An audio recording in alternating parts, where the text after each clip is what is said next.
All right, everybody. Hey, it's Monday night. It is March 26th already. Can you believe it? It's the last Monday in the month of March. So my name is Dee Corchin. I'm glad you guys are here. Hope you watched Dr. A's call just a few minutes ago, really talking about sponsoring and helping others with this gift that we have. I really thought they did a really great job in really sharing about that important topic. And just wanted to remind everybody, if you have not seen, Dr. Anderson is doing a Health Coach Explore webinar tomorrow night at 8:30.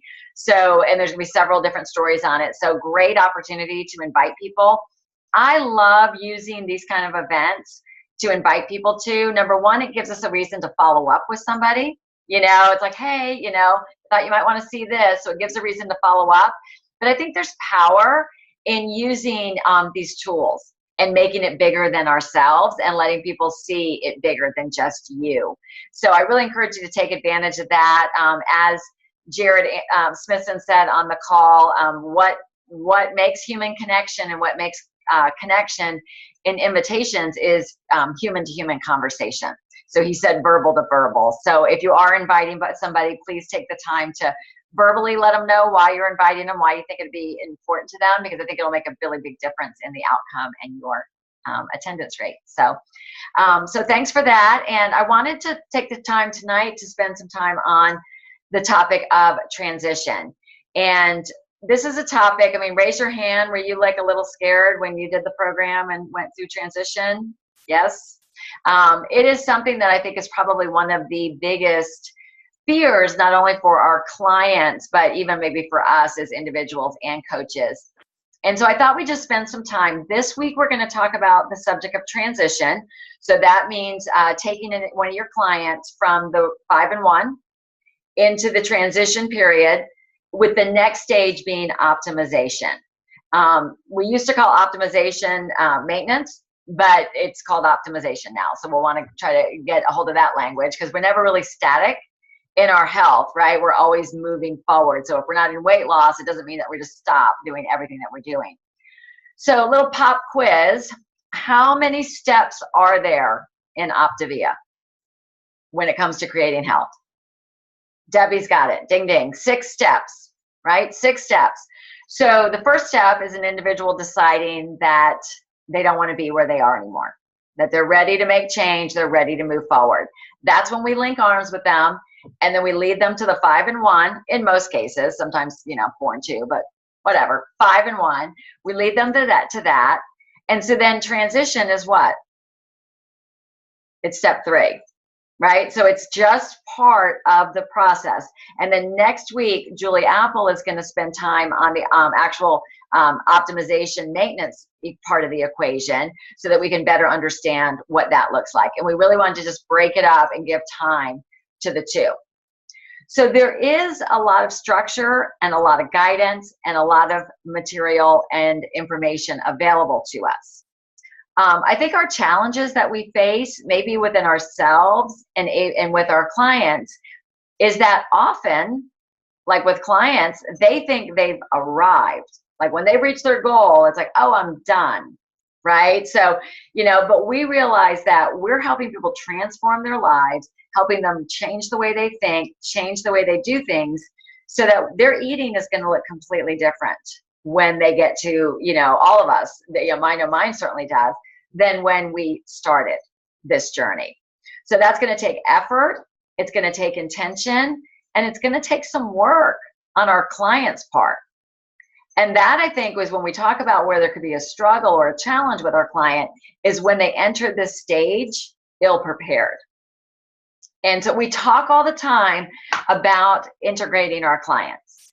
So integrating our clients means plugging them into the system, right? So they're connected with you. You're having weekly verbal conversations with them, hopefully talking about more than just the weight loss plan, but also talking about the weekly habits of health call, all of that sort of thing, whatever the topics are for the week. And then, and that they're doing their part in terms of the education.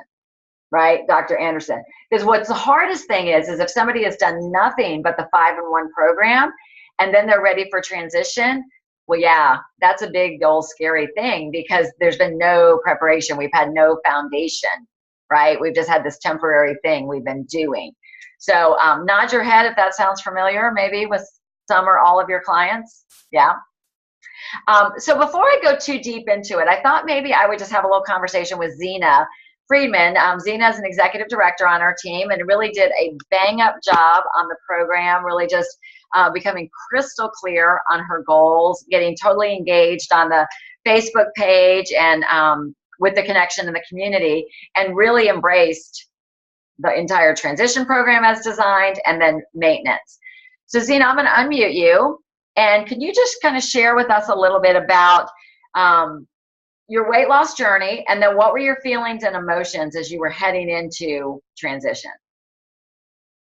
Hi, everyone. So my weight loss journey, I thought was easy. I realized I'm a rule follower. And so I followed everything, and whatever Dee said, I did.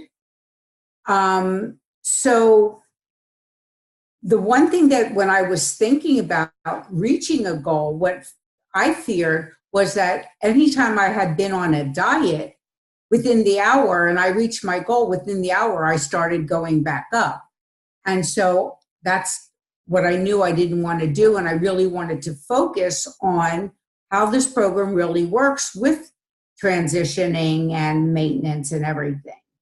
So, when I got to my goal weight, I didn't want to get off my 5 and 1, and I just, so when I was transitioned into more veggies that first week, there's the 4 weeks of veggies.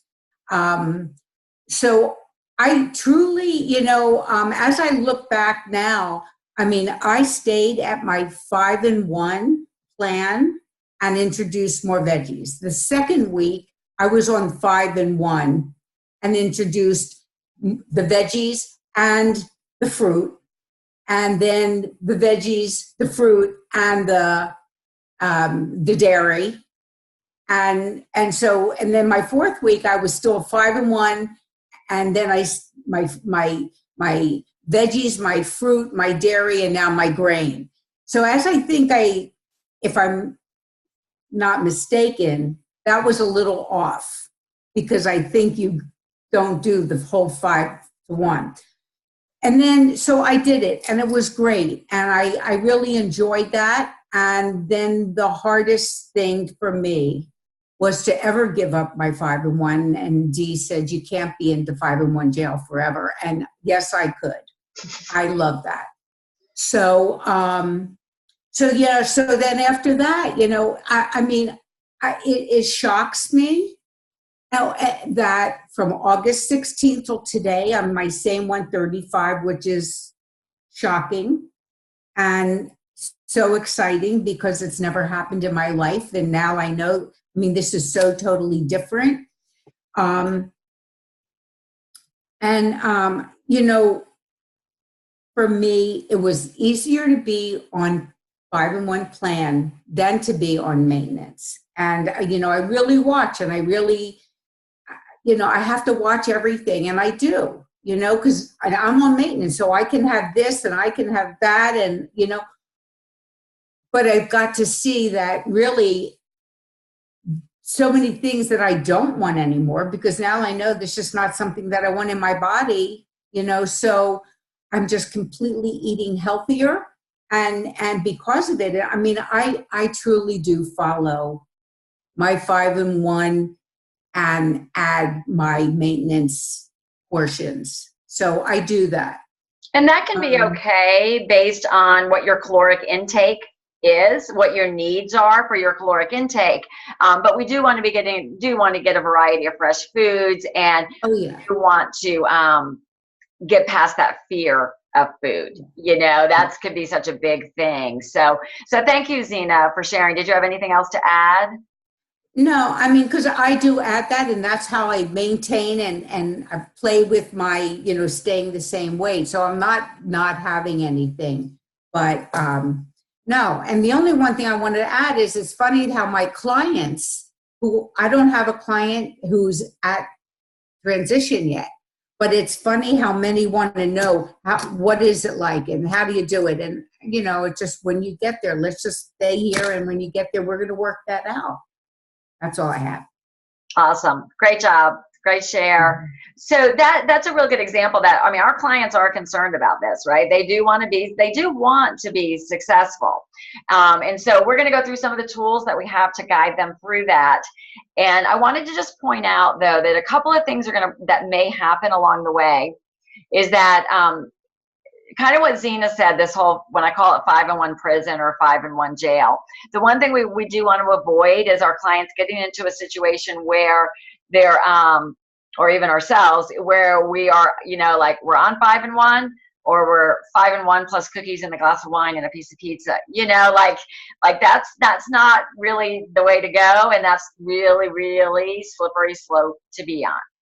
And that can happen because we know that this natural thing happens within the human brain of, you know, we'll be moving along towards our goal, right? So, we start the program and we're so, we feel terrible and we can't wait to feel better, that we're so gung-ho, we stay compliant, we follow all the rules.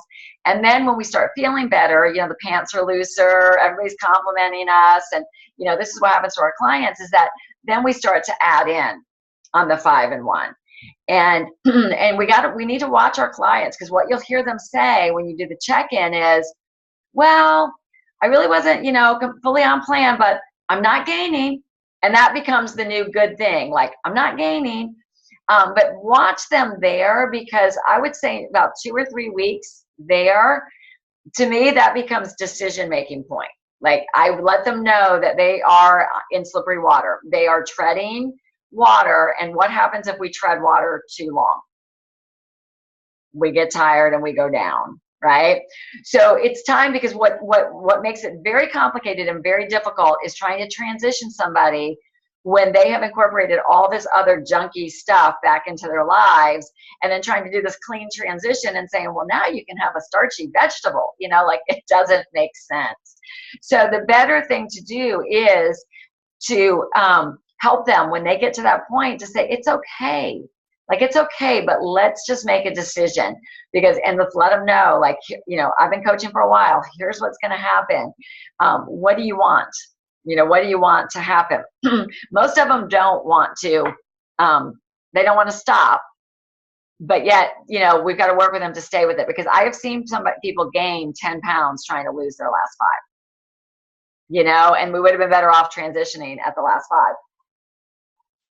But in the same vein, what we have to realize is that if they start to gain weight that rapidly, they're probably going back towards unhealthy foods and unhealthy patterns, things that they used to eat beforehand.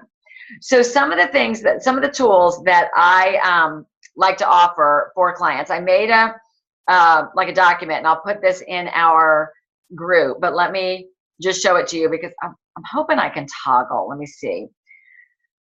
So the first thing is that when you're working with our clients, all right, as much as they are not going to want to do it, it really is best if they spend some time in Dr. Anderson's book, familiarizing themselves. I like chapters 6 and 7 on understanding the glycemic index, really understanding the power of balanced blood sugar.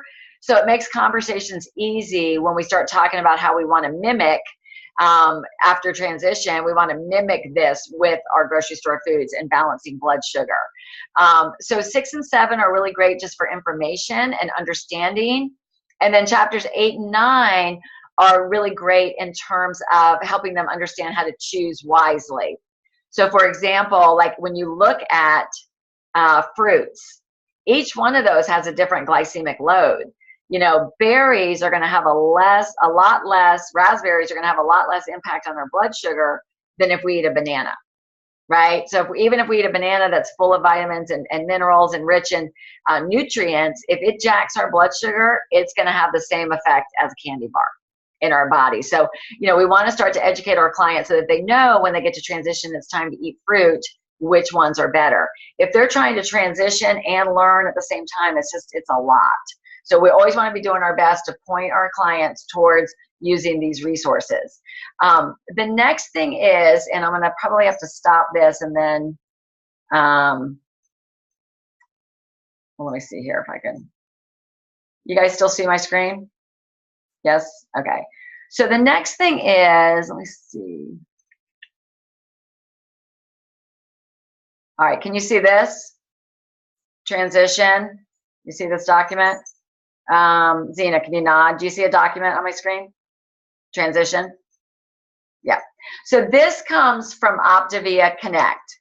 So if you go, or Optavia Share. So if you go into Optavia Share and you type in transition, the program guides page will be there. And then you're going to scroll down and it says transition guide, transition sample meal plans. All right. So this is something that you can highlight and send to your clients, right? So you can send it to them so they can walk through it with you. But basically, this is going to give the breakdown of what transition does. Now, there's a video also. There's a link to a video that is on the document that I just showed you. And I encourage you to watch this video. It's from a doctor that he created really talking about transition. And you can be sent to your clients. It's a little bit dated, but it's still effective. But basically what he does is he explains that during transition, we're really looking to accomplish two things. The first thing is we're going to start reintroducing food groups that were not eaten on a regular basis during the weight loss stage. So that's going to do a couple of things. By doing it on a week-to-week basis, it's going to help our client identify how they feel afterwards, right? When they introduce these foods to their body, how does that affect them? Are they hungry? Does it spike their insulin levels? Do they maybe need to combine that fruit with one of their fuelings so that they have some protein in there and the blood sugar doesn't go up that much? So it really gives an opportunity to learn about their body. And that's what I love about this 4 step that we do over the course of 4 weeks. Because usually the first week of vegetables is fine. That's when they can add in Brussels sprouts, carrots, if they want to add that sort of stuff in. The second week, when we drop a fueling and then they keep the extra vegetables and then they add in the 2 pieces of fruit, this is a week where I'll often have people say like, oh my gosh, like I am starving. And there's kind of 2 things that are happening. We're going to pull out a fat burn, right? So we're going to pull out a fat burn. So now we're changing the energy source back to glycogen. But the calories are still very low. So there's a gap now between what the body needs and what we're giving it. So there is going to be some hunger as we're going through this transition because the body is going to be looking for more of its energy source. But we're pacing it at this pace, not only so that we can see how the body reacts and stabilize, but basically what's happening is we're increasing the caloric intake by about 100 calories a week. So we're stair-stepping the metabolism back up to where it needs to be able to sustain. And next week, Julie will talk about how do we identify what that number is, what that TEE number is for each of our clients. But for now, just recognize what we're doing is we're stair-stepping. So what happens if you've ever seen somebody lose a weight on any kind of program and then gain it back really, really quickly, it's because they went right back to like their old eating habits, or they went right back up to like 2,000 calories, or they binged, or they did whatever. And the body, the metabolism, it just can't keep up with it. So what we're doing is we're retraining the metabolism. And if we get to the end of this 4 weeks and we're still not all the way to where they need to be for their optimization phase, we continue week by week to increase by 100 calorie increments to get them there. So this is the absolute ideal situation, is to go through these 4 steps. This is assuming a client went all the way through, they were in good shape, they're ready to successfully transition. If you have a client that's like, splashing all over the place because they've gotten a little out of control, we may have to expedite this a little bit. We may have to move them more to a 4 and 2 or whatever. But it also involves a lot of conversations about food selections, etc. And that, maybe the Cheez-Its or the pizza or whatever it was that they're getting them in trouble, maybe that doesn't, really is not the best decision for their long-term maintenance. So the chart itself is pretty self-explanatory. And what I like about this is it's week by week. So you can go over it with them. And then, the next week before you talk with them, I pull out this, this form and look at it. Okay, they're dropping a fueling. And, this is what they're doing. So this is where, when I talked about Dr. A's, the book, and about the glycemic index, this is where knowing where that is in the book, or being able to reference your client to it, this is where it'll help them, so that when they look at the fruits, or they get to, whatever, they know what their better options are within those categories. The week of dairy, they're still doing 4 fuelings, and they're going to continue with their cup of vegetables. They're going to continue with their 2 servings of fruits, and then they're going to add in dairy. And this is an interesting category. I find that when a lot of clients get to dairy, that they find that how their body reacts to dairy. And some people will say, whoa, I didn't realize that, like, I really get bloated, or I get gassy with dairy, or my weight popped up a little bit, because they might have a little bit of natural inflammation to it. So that might be something that they choose maybe not to continue on a regular basis. It's their choice, but I love that about this. And then that 4th week, they're going to drop down to 3 fuelings, and then they're going to add in some additional protein, and then also a serving of starch. So they're going to have like another meal that day. But what I love about this new transition meal guide is that if you continue to scroll through, they actually give some sample transition plans about what it would look like when you add each of those in. Because sometimes people are like confused, like, well, where do I, I've dropped a fueling, but where do I put this in? So this just gives a great example here. This is just the 1st week with the extra vegetables. And all they did was at lunchtime, they kept them on the cheesy cheddar, whatever, mac and cheese. And then they added in diced tomato and green peppers into it, or on the side. I can see what you see. You can't see the transition meal plans? No. Okay. Thanks for speaking up. Okay. Hold on. We see the transition page, like Word doc. But when oh, you were still on the Word doc. Okay. Thank you. Okay. Let me get over here. All right. Can you see that? Yep. Transition meal plans? Yep. Okay. So this is what's in Optavia Connect. Is that an Optavia? Is it Coach Answers or Connect? Optavia Share. I just Google. Honestly, all I Google is Optavia Transition Guide, and it brings me to, give me a second, I'll show you exactly where it is. Optavia.com program guides. It's in like Client and Coach Answers? Coach Answers. There it is. CoachAnswers.com. CoachAnswers.optavia.com. Cool. All right. So that's under program guides. Just scroll down. All right. And it's under transition sample meal plans right here. All right. So if I switch screens here, are we back on the chart where you can see the chart? Okay. So here it is where I'm scrolling down, where there's the transition meal plans. So this is new, where week by week they say, like, okay, the week of extra vegetables, right? They added it in right here under the lunch category. And then the next one is where we've added in the fruit. So they actually added a banana in here, but they had the hot cereal and a banana, a shake mid-morning. They added some carrots with the chili. So they're having maybe the higher glycemic item, but they're putting it with a fueling. So they're getting that extra protein, so it's not going to spike the blood sugar as much. Mid-afternoon, a pear, etc.